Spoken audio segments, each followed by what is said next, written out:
They moved me to Unit 19 where R. Kelly was at. He opened up to me about a lot of the inner workings in the music industry. Basically admitted that he sold his soul. And Jay-Z hired a hitman to me, and I did get shot. What are the reasons that he's saying Jay-Z should be incarcerated? Similar allegations to what Diddy's locked up for.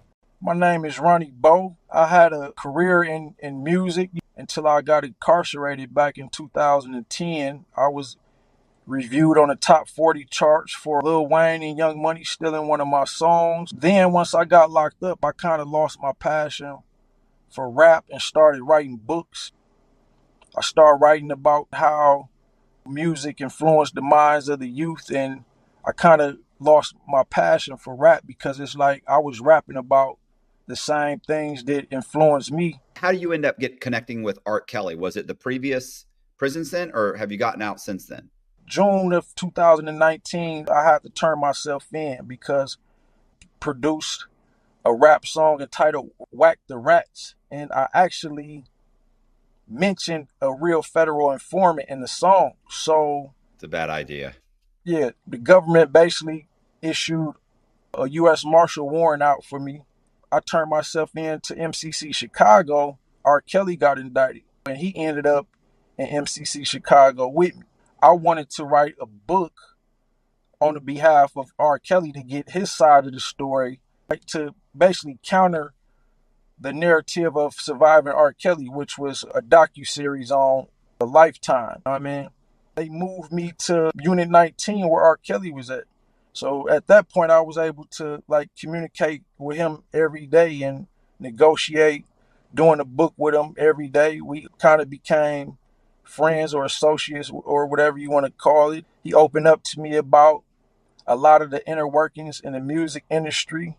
He basically confirmed that he, I really don't want to say it because I promised his brother Bruce Kelly and other family members of R. Kelly that I wouldn't speak on certain things, but he basically admitted that he sold his soul, and he tried to deliver that message to his fans in the music video, I Wish. It's a skit in his song, I Wish. Not the remix, but the one he did by himself. And in the skit, his mom is deceased, and in the skit, he was speaking to his mom from the sky, looking up, saying, "Ma, I want out of this, but it's hard."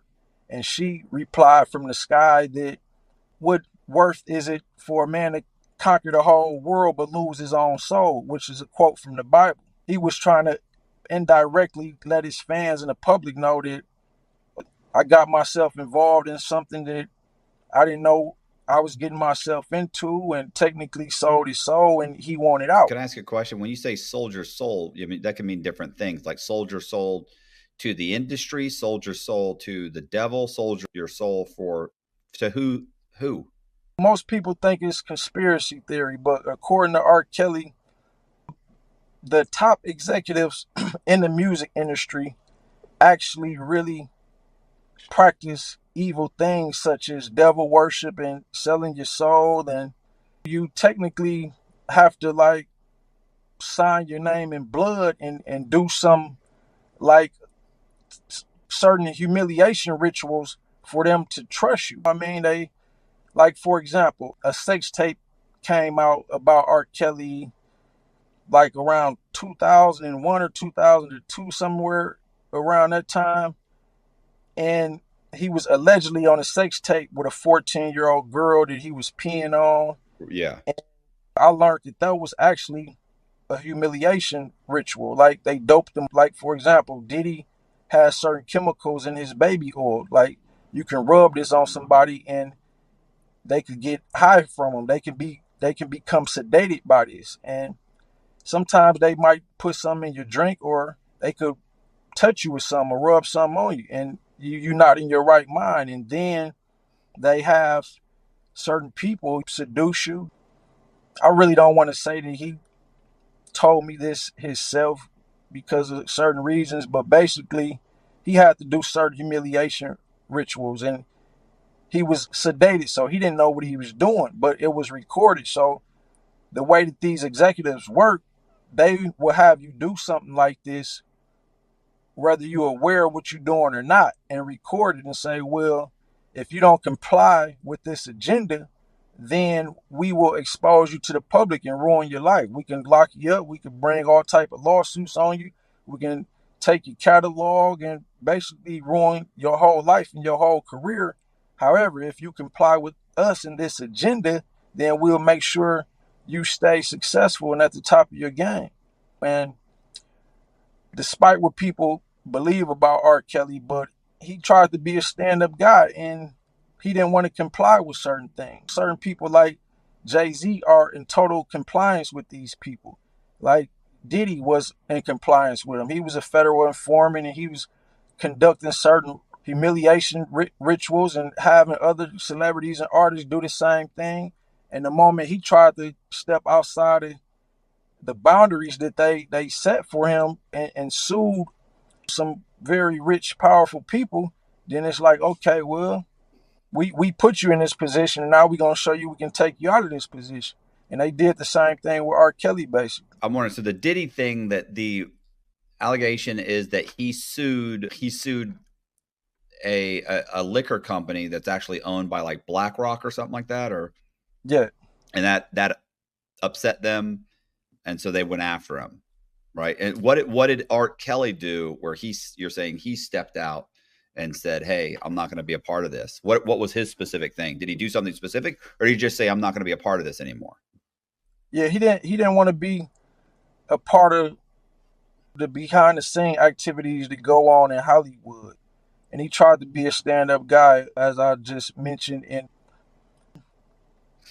he basically didn't want to comply with the agenda, and then he went as far as, just like Diddy's situation, when it boils down to it, it's about money. And in our R. Kelly situation, he found out that he was worth $1.2 billion. He wrote songs for Michael Jackson and other major artists in the music industry, and that's not even including all the hits that he had.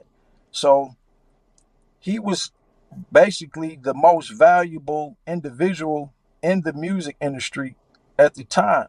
But although he was technically supposed to be worth, his net worth was supposed to be like $1.2 billion, he realized, well, I'm barely a millionaire. So he wanted to renegotiate his contracts and get what he felt like he earned. And once that happened, then it's like, okay, well, you probably don't remember this, but we recorded you having sex with that girl, and you might not know that she was 14 years old. But at the end of the day, we have this tape. So either you're going to comply or we're going to expose you and lock you up. And that's what they attempted to do at the time. He somehow beat the case back then, but even if you get a victory win certain battles against them, like it's a war with them, and you can win battles, but they looking at it like, okay, you think you got away with that, but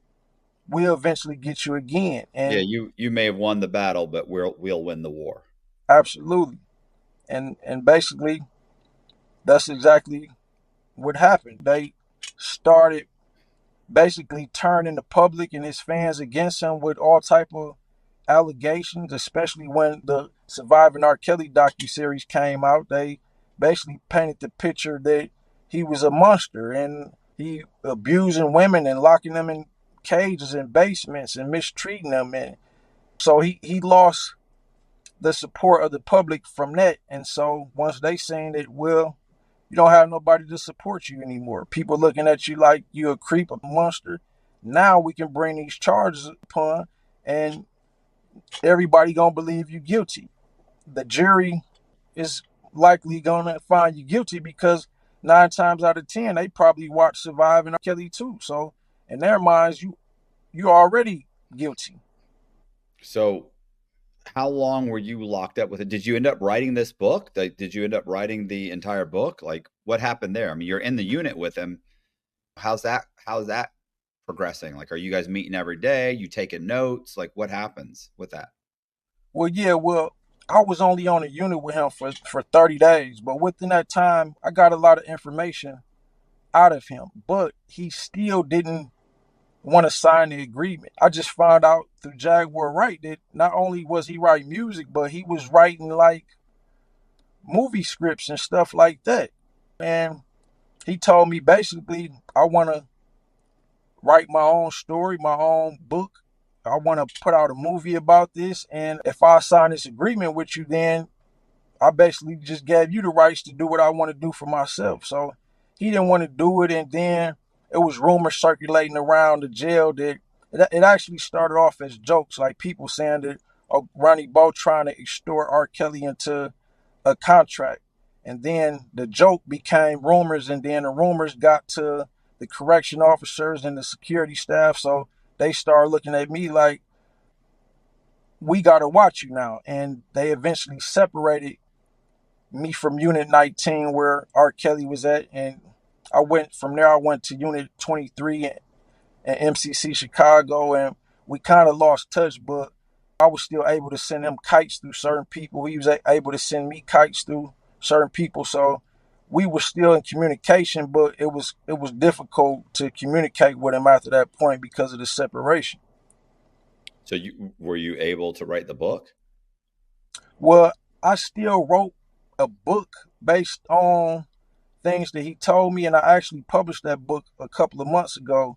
And it's more in depth than just R. Kelly. The book is entitled Challenging the Illuminati, and I put a lot of work in that book. It took me blood, sweat, and tears of experience to be able to have the mindset to write the book. I literally spent thousands on information that I put in the book.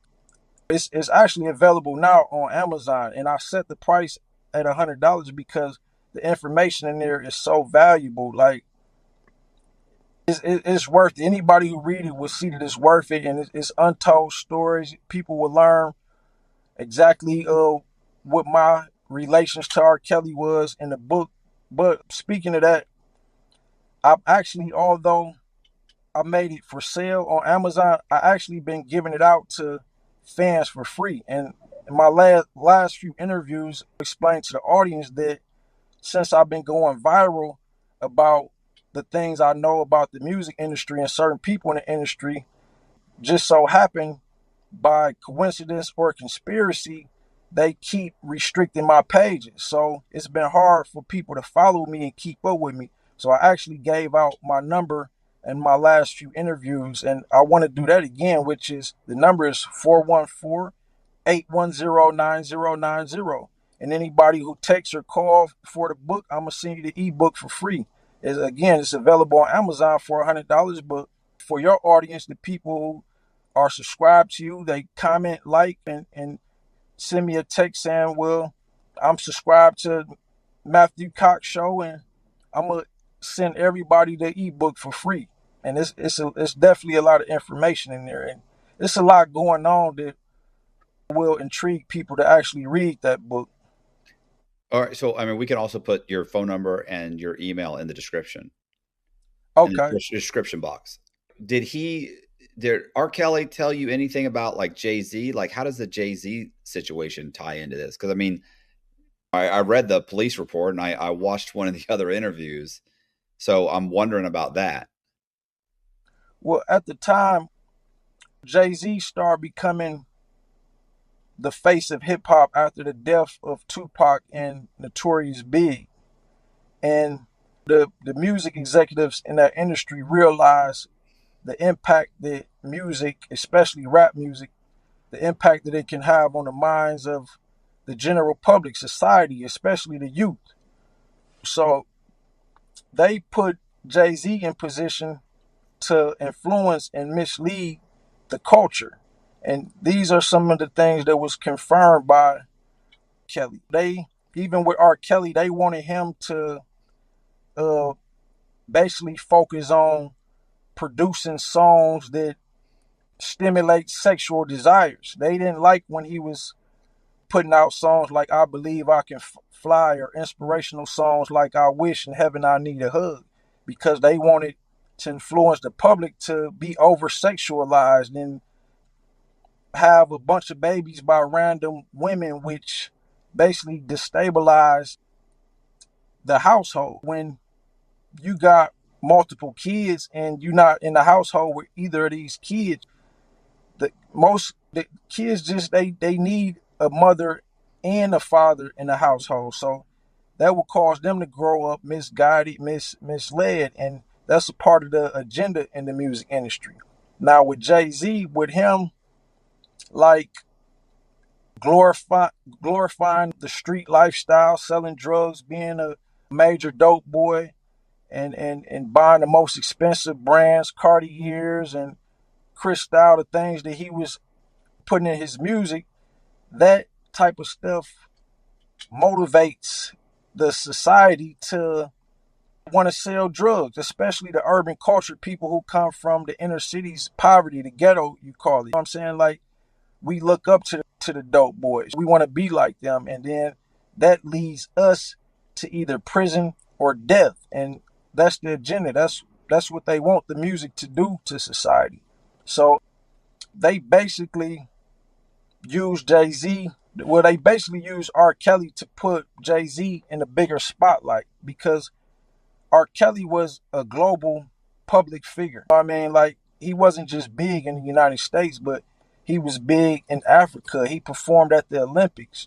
Jay-Z had a limited fan base. So they felt like, okay, if we can put him in R. Kelly spotlight, then we can make him even more influential. And even his relationship with Beyonce, that was like a planned and staged relationship because Beyonce, she reached a way broader audience than Jay-Z could reach with rap music and talking about selling drugs.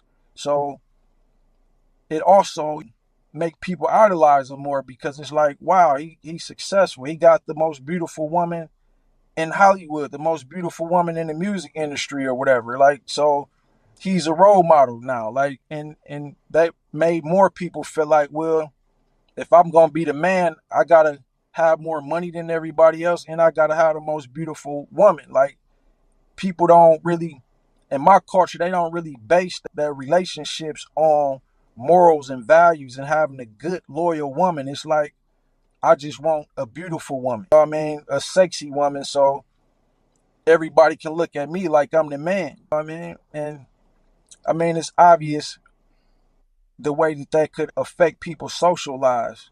And this, you found this out during the interview with R. Kelly? These were some of the discussions I had with R. Kelly while being in federal prison with him. A lot of these things I was already writing about in my books, you know, but I guess you can say that it was basically just pure conspiracy theory at first. But then after meeting R. Kelly, a lot of those things were confirmed, things that I was already writing about and speculating and theorizing about was confirmed. And wow, this really does go on in the music industry. All right. So you were there 30 days. You had these discussions. Eventually, how long did you do in jail before you got out? Or was it, oh, sorry, it was a detention center? Yeah, MCC Chicago. It's called the Metropolitan Correctional Center of Chicago. And that's like the federal holding facility for federal inmates in that district. Is it something, did they only hold federal or do they hold federal and just federal? Yes, for federal inmates. All right. Okay. It's listed in the Bureau of Prison as a federal prison. Oh, okay. So it's prison. All right. What I'm saying, because like some of these county jails will have a special unit just for federal inmates. So I was wondering if it was a holding facility or if it was actually a prison. So you're saying it was a Bureau of Prison. Yeah, it's a prison basically for pretrial federal inmates. Okay. Once you get your time, then they send you to a FCI or a USP. But yeah, MCC is basically like a holding detention center for federal inmates until they actually are convicted and sent off to somewhere else. So once you were moved, how much more time did you do until you got out?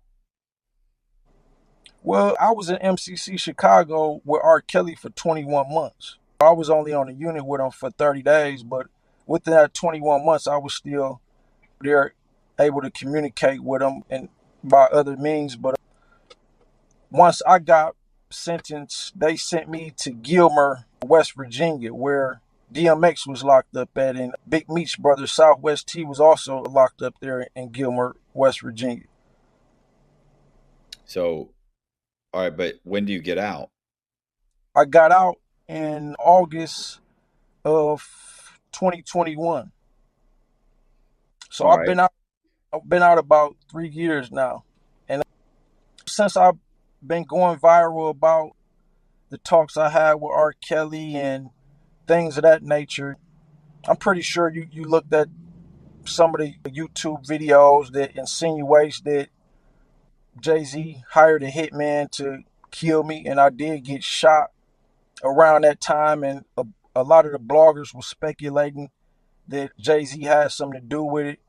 And I also want to address a issue that a lot of these bloggers I found out to be working with the CIA and the FBI, and they try to get people like me to say certain things on these platforms that can incriminate us. And that leads to investigations, and these interviews could be used in court. Our music lyrics could be used in court now. And I've been dealing with that a lot. Like, it's like recently Jaguar Wright did an interview on Piers Morgan show, and she was talking about uh, some of the information that her and I both share on the Piers Morgan show. And then Jay-Z reached out to Piers Morgan through his lawyers and had Piers Morgan delete the video before it went viral. And they actually tried to sue Piers Morgan for these things. My situation is very similar, but I haven't went mainstream yet, so I don't think In Jay. that in that case, like Morgan actually he made it like a public apology, didn't he? Yeah, he made a public apology to Jay-Z. Like, for example, if this interview with you and I go viral, Jay-Z gonna reach out to you and ask you to take it down and threaten to sue you. Like, he reached out to a lot of other bloggers and had many of my interviews taken down, but it wasn't publicized. And recently, I've been getting calls from FBI agents, and they they basically been, it's like they trying to get me to admit or insinuate that Jay-Z has something to do with me getting shot. And Well, I don't know if that's because they trying to use me to put Jay-Z in a Diddy situation or what. But the thing is, We talk a lot about crime on this show, but let's face it, some of the biggest crimes are committed by the government. You've heard the story before. Big Pharma swoops in to take control. Now, the FDA is trying to reclassify NMN, a natural compound in foods like broccoli and avocados, as a pharmaceutical drug. Why? Because NMN is so effective, they want to turn it into a pricey drug, keeping its health benefits out of the reach of most people. It's likely they're setting the stage for Big Pharma to profit, making it hard for us to access something that could dramatically support our life. The truth is, I lost over a decade in federal prison, so I want to stay as healthy as long as possible. I'm 55 years old, and I'm not ready to slow down. I stay active, eat right, and do all the things that we're supposed to do, but that only gets you so far. That's when I started looking for an NMN supplement, something backed by real science. After some research, I found Cell Being by Verso. It's loaded with NMN, resveratrol, and TMG. These ingredients work together and are proven to boost your NAD levels, which basically is the fuel that powers the trillions of cells in your body. I've been taking Cell Being for a while now, and I've noticed a huge change. I feel sharper, more energized, and just younger. While NMN was recognized as a safe supplement, the FDA made a decision that will make it harder for you and me to get this powerful compound unless we're willing to pay pharmaceutical prices. It makes you wonder who's really benefiting from this change. Don't wait until it's too late to support your body with something that could change the way you age. Click the link in the description box or head over to Verso, ver.so, and use the promo code Cox for 15% off your first order. Get it while you still can and take control of your health before the FDA and Big Pharma take it out of your hands. if I was to admit or confirm that I went to Brooklyn, New York to do a publicity stunt, because allegedly, well, you have the documents from a government website. I'm pretty sure you did your research, and the documents say that a confidential informant told the FBI that I went to Marcy Projects in Brooklyn, New York, where Jay-Z grew up at, to do a publicity stunt and to shoot a video dissing Jay-Z. These are the allegations, which I'm not gonna admit to because I actually have a revocation hearing coming up in February, and if those allegations are proven, the judge said that they gonna send me back to federal prison. So Okay. Well, wait a minute. Why would they send you back to federal prison for doing a publicity of any kind? because for one, I didn't get permission to Okay. So travel you left the to, jurisdiction. yes, I didn't get permission for that. And again, these are allegations. I can't confirm anything publicly because it'd be used against me. But Because alleged, so you're currently on federal probation, yeah, right? The probation is they're trying to violate your probation and send you back to jail because they're saying you left the jurisdiction without permission for some publicity stunt. Okay. yeah, Just and I not, was allegedly involved in a crime, even though I'm the victim.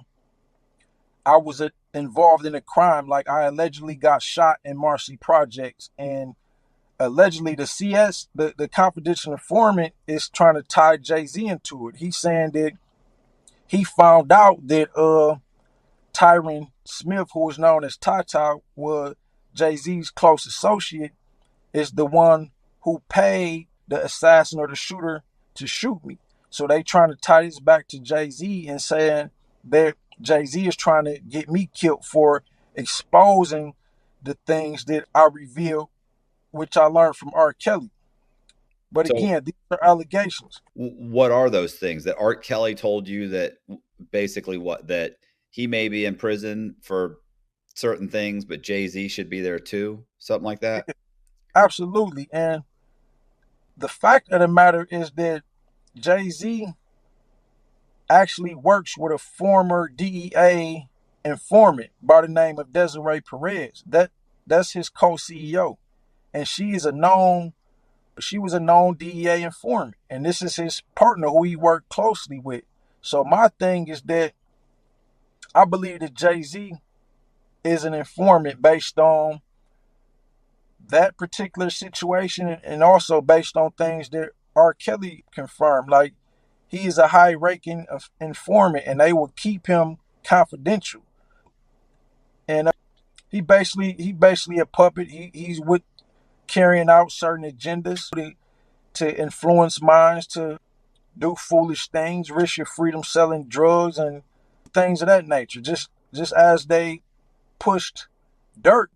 Dirk wanted to make more inspirational music himself, but they basically was telling Lil Durk, look, rap beef is selling. We need you to keep talking about who you killed and sliding on your ops and all that, because they know that type of stuff is going to influence the minds of society to feel like it's honorable to be able to say I killed somebody and got away with it.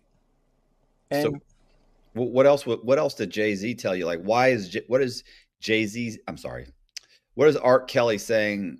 What are the reasons that he's saying Jay-Z should be incarcerated specifically? Like, is there anything specific he was saying, or was it just a random statement like, yeah, I'm locked up, but Jay-Z should be too? Well, okay, for what? well, look, Leah was allegedly 15 when she allegedly married R. Kelly and was allegedly having sex with R. Kelly. But it's like the public failed to realize or forgot that Jay-Z was also involved with Aaliyah while she was underage, and he was involved with Foxy Brown. One of his first biggest hits was with Foxy Brown, and she was 15 while Jay-Z was 27. And he was allegedly having sex with Foxy Brown while they were saying that R. Kelly was having sex with Aaliyah. And that incident, it just shows that R. Kelly situation is bigger than him being a creep, because we learning that now that Diddy was a creep, Jay-Z was a creep, but it's reasons why Jay-Z not locked up. He's in compliance with the agenda, and they gonna keep him in position until they find somebody else that can take his place and lead the culture better than he could. And I feel like they doing that with Young Thug right now.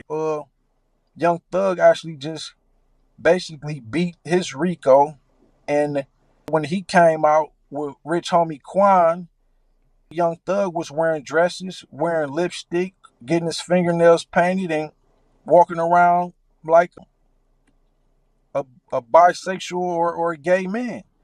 And that's not supposed to be accepted in our culture. However, at this point now, the culture is looking at Young Thug like one of the biggest gangsters ever. So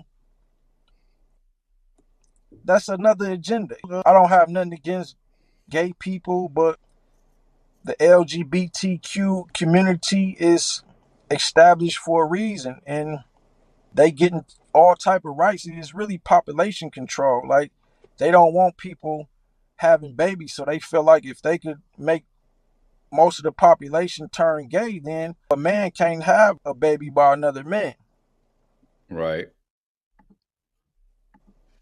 So these are the kinds of things that you're saying about Jay-Z.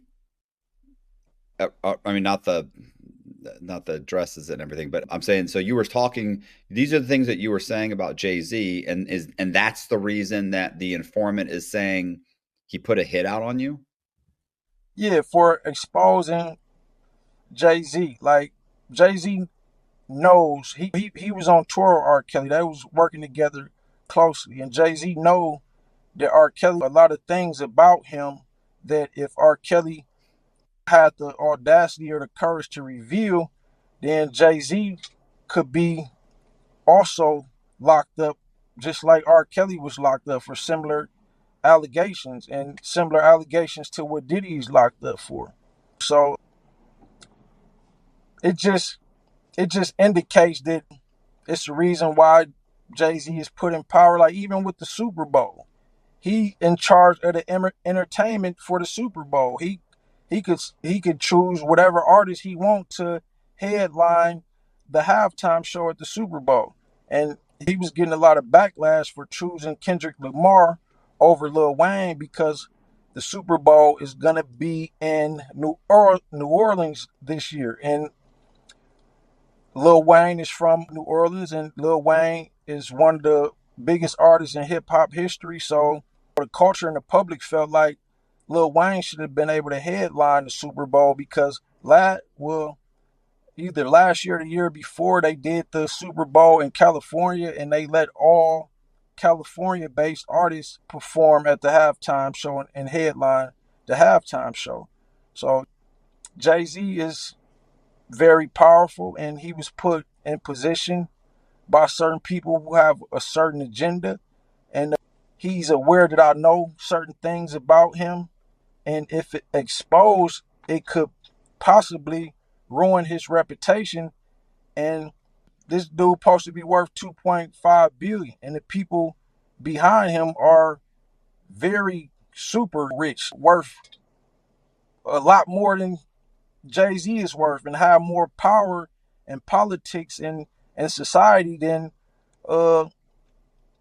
anybody. So the people behind him wouldn't want me publicizing certain things about Jay-Z as well. So some of the things that has been publicized in these YouTube videos and in the media about Jay-Z allegedly hiring people to kill me, it's probably some truth to that. And I just can't go off into too many details about it, because again, I have a revocation hearing coming up, and it was recently filed in federal court that the confidential informant alleged that I went to Marcy Projects to conduct a publicity stunt, and that Jay-Z and his associates knew about this, and to stop or prevent the publicity stunt, they tried to either kill me or send a warning shot. I got shot in the shoulder, but it could have easily hit my heart if I wasn't moving a certain way. So, It, all right. So look, wherever you were at, you were somewhere where where the informant says that Jay-Z knew you were going to be and hired someone to kill you. So, how far away was this person? Did you see the person? Like, what was happening when you got shot? You just walking down the street, or you're standing in a parking lot and you just boom took a yeah, bullet? How far we, away is this guy? I didn't see where it came from. And again, like, I was allegedly in Brooklyn, New York. Like, I can't confirm anything on a public platform, but did you look up and read the court documents about this? Yeah, but you're saying you're going with allegedly. So I'm saying, and I understand that. I'm not asking you to say like where you were standing. I'm saying were you in a parking lot somewhere? So you were somewhere and you're doing something and boom, you get shot. So what is do you know who the informant is? I don't. And he's listed in the court documents as a confidential informant. It just says CS1, which means confidential source. And I definitely don't know who it is. And I really think, like, in my indictment, a DEA agent, again by the name of Timothy Gray, I won't mention the informant because I could be violated. They have some type of protective order on the informant, and I can't legally mention his name, but they had this dude making up false allegations about me that I was indicted on. And it was actually, This is another informant. yeah, and it's similar to this situation though. Like, the my indictment was based on statements from DEA confidential informant who was actually a friend of mine at the time. I just can't say his name. But he made false allegations about me to this DEA special agent Tim Gray, and I was indicted on those allegations. And those allegations were actually false. I actually beat this all the serious allegations, and it was documented. Like, the Department of Justice themselves documented that special agent Tim Gray of the DEA falsified documents and fabricated evidence, not just against me, but other people. His own officers turned against him and said, yeah, that he was really doing this. And now the situation with Jay-Z, the court documents are insinuating that they somehow know that Jay-Z is tied to me getting shot. So it appears that they trying to get me to tell on Jay-Z and get him locked up. However, if I was to corroborate and admit to any of these things, then I would be in violation. So when I go back to court February 4th, I could be sent back to federal prison by admitting, yes, I went to Marcy Projects where Jay-Z grew up at to do a publicity stunt. And yes, I got shot there, and I didn't report none of this to my parole officer. So again, like, people could read between the lines, but I have to say allegedly. So is the FBI looking into the informant and his allegations? They still investigating the matter as we speak. It's an ongoing investigation. And the federal agents who reach out to me, they making it seem like, well, you didn't do anything wrong. You the victim. You're not in trouble. We just want you to admit that you went to Marcy Projects to conduct a publicity stunt for your music video. And while there, you were shot. And they want me to admit that I was receiving death threats from people from Jay-Z camp. Like, this is information that a lot of bloggers have been publicizing lately. But again, maybe once I'm discharged from papers, conduct another interview with you. Maybe I'll fly out to Tampa this time and do a hands-on interview with you. But at this point, I can only speak on the these allegations as allegations. Like I really can't afford to confirm anything now publicly because my freedom is on the line. But at the end of the day, uh, Jay-Z knows that I know certain things, and Jaguar Wright, she's one of the biggest conspiracy theorists on the internet right now.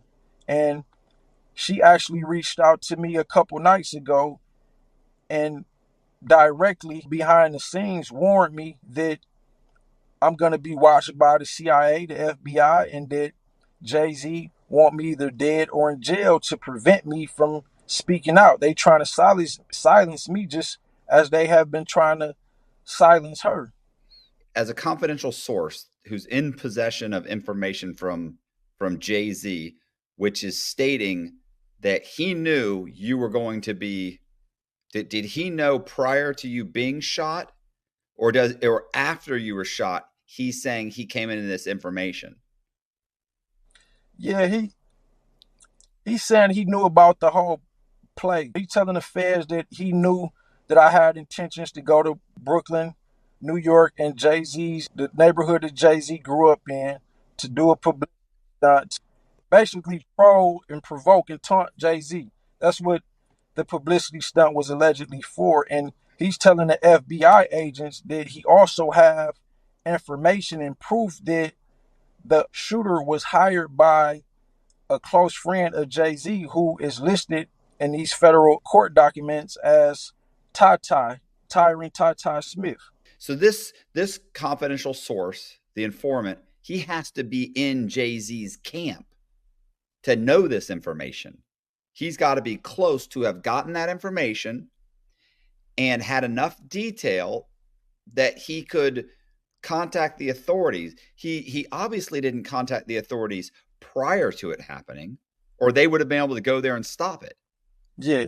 So I'm wondering why, if they've given you any, when the FBI came to see you, did they give you any indication as to why he didn't come forward first? Like, if I have this information, I know a guy's about to be killed, and I'm working with the feds, I'm going to go to the feds immediately and say, yo, they're sending somebody to murder this dude. Like, why did that not happen? Or did they tell you, or it didn't come up? Well, as documented in his the recent statement that was filed in federal court, the incident that they referring to allegedly happened last year, May 30th, 2023, is when I allegedly went to Marcy Projects, where Jay-Z was raised, to do a publicity stunt. So I'm thinking the same way you thinking. I'm thinking that he was also a part of Jay-Z camp, and that they trying to use him not only to incriminate Jay-Z, but also to send me back to the feds, because I went to court October 3rd for these allegations. And matter of fact, the hearing was for other allegations. The hearing was actually for allegations that I pistol whipped somebody, and that my daughter's mom allegedly told them that I'm still selling drugs. So that's what I went to court for October 3rd. But after that, at the hearing, that is, the judge said, if you come back to court on February 4th, I'm going to give you 120 days. If you come back with any more allegations, then I have to send you back to the feds. So after that, that's when this confidential source supposedly went to federal authorities saying, well, I have allegations that he traveled outside of his jurisdiction to do a publicity stunt, and he was actually shot there. And he basically saying he knows who did it, as if he was a part of that circle, some part of Jay-Z's circle. So after you were shot, I'm assuming you weren't allegedly shot, you were shot. You were shot. You said you were shot in the shoulder. Like, I mean, did you go to the hospital? Yes. Why didn't doesn't the hospital typically, when someone's been shot, notify the police? Well, see, I didn't go to a New York base hospital for certain reasons. And as I stated in the court documents, I wasn't in Brooklyn. I have to stick to that story, I understand. and I didn't go. We don't have to get into that. Like let's I'm just saying in general, you did go to a hospital and you were, and so they notified, the police were notified, but they couldn't, they didn't know about all this other stuff. So you just said, what, somebody just, I was walking down the street and someone shot me. Basically. Okay. And so there's nobody to really look for. They write up a little report. That's it. It doesn't go anywhere. You can't give them any information because you don't have a clue who shot you. Yeah. Okay. I'm just curious. I'm not trying to get you jammed up or anything. Okay. So I wonder where the FBI's investigation into this guy, like this guy wouldn't have come forward and talked to them about this whole thing. He has to tell them how he knows the information. He has to, if he's close to them, like you would think they would, either he was already an informant, or after or during this whole process, he decides I need to say something. And at some point you would think they would say, listen, like if you feel like if he's not working with them already, they would definitely convince him to work for him. Because if you go and you tell the police something like this, you've already made the decision. I'm all in. I'm going to go to the authorities. I'm going to tell them exactly what happened. You have to know the authorities aren't going to say, hey, thanks, good citizen, and let you walk away. They're going to say, well, how do you do this? Oh, really? You're friends with Jay-Z's whatever, and you were at the party, or you were hanging out at his house and you were there during the conversation, or you're very good friends with him. Listen, we need to get him on a wire. We can give you a cell phone. We can give you this. Is there any way you can kind of hang out and get him on tape talking about this? Even if it's not Jay-Z, it's his friend that maybe he didn't hear it from Jay-Z. Maybe he heard it from his buddy who hired the hitman, the horrible hitman, because he couldn't finish the job. So he's obviously not a great hitman. So, but your bottom of the barrel hitman that was hired by Jay-Z's buddy, then even if he doesn't, the CS, the confidential source doesn't know Jay-Z or wasn't there during that conversation, he was at least there for the conversation with the friend. You would think they would say, hey, take this cell phone, or let us wire you up. Let us put something in your jacket. Go back over there and try and lure him into a discussion about this. Like that's just the normal course of action of how the authorities work. You go back over there, you're wired up. You say, hey, bro, what? You come up with an excuse on why you're bringing it up. Like, listen, man, this guy, Ronnie Bo, bro, I seen him on a podcast talking about this. Like, what's going on? Are you concerned? Like I heard him say the FBI had come to him and talked to him. Like, bro, what are you going to do, man? Like, and the guy, of course, is going to be like, nah, I'm not worried about it, bro. I already talked to the guy I hired. He already went back to Florida. They ain't going to catch him, everything. That's what they're going to try and do. Then they grab him. They pull him in.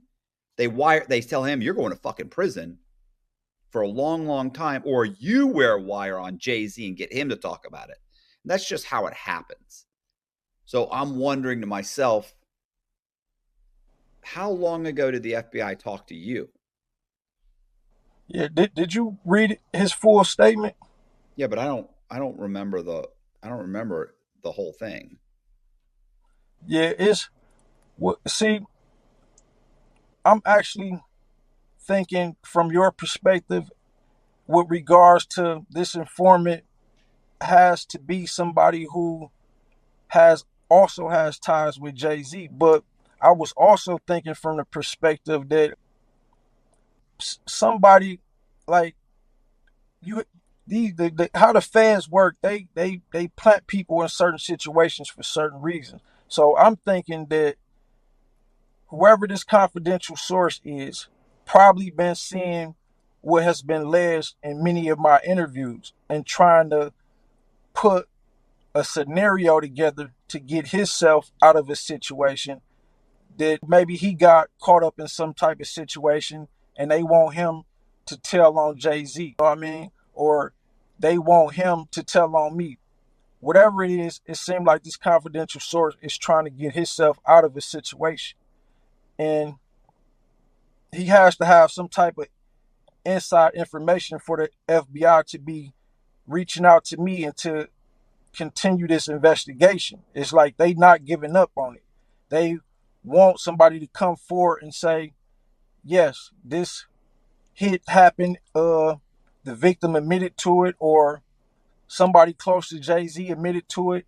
And it's like I really don't understand, or I don't know whether this they motive is to incriminate Jay-Z or to incriminate me, because Right. it's like the confidential source. If you read the statement, it's like he's basically telling on Jay-Z and his friend Tata. This is the statement, right? Yes. Okay. All right. Sorry, I just want to make sure we're talking about two different follow.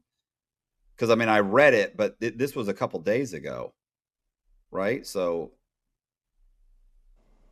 No, maybe I'm missing something.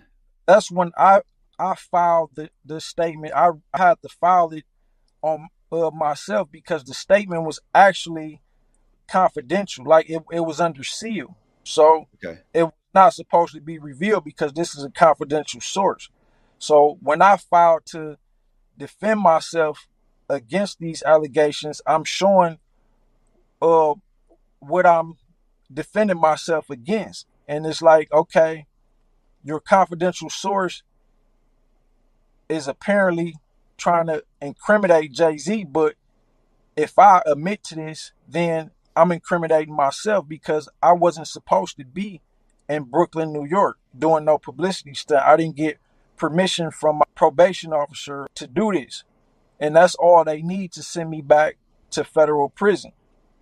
And like I said in my original indictment, it was the same thing. Like it was a lot of false allegations that my indictment was based on. And now it's like they're trying to bring more allegations that I want to say that are false, because if I don't say that they're false, then I can go back to federal prison. Right. So How it's much just, more paper do you have? well, technically they gave me 5 years of supervised release and did over 3 years of that. Now it's November, so September. So I did 39 months on that. So I got like a year and 9 months to go.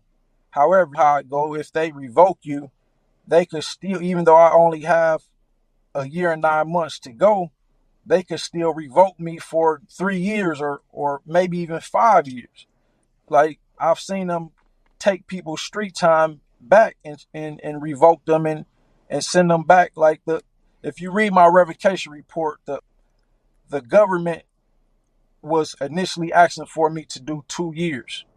So that's what I will likely have to serve if the judge feed into these allegations that I went to Brooklyn, New York to do a publicity stunt without my probation officer permission and didn't report that I got shot. With all the stress and frustration that come from this situation and all these allegations, I really feel like Jay-Z is trying to silence me. And I want to show the power of God and the power of the people. So that's why I'm giving out my phone number. I'm giving out free books. I'm trying to enlighten the public about people like Jay-Z who are put in place to mislead society, to mislead our culture. So I want people to basically stand with me against Jay-Z and whatever this agenda is. And if they read the book, it's some very valuable information in the book. It's very enlightening. And again, it's sold on Amazon for $100. But the people who contact me directly at my phone number, which is 414-810-9090, I'm going to give out the information free. Right now, I have people literally from all over the world, not just the United States, but I have people from all over the world contacting me, texting me about this book, telling me how inspired they were or enlightened by the book.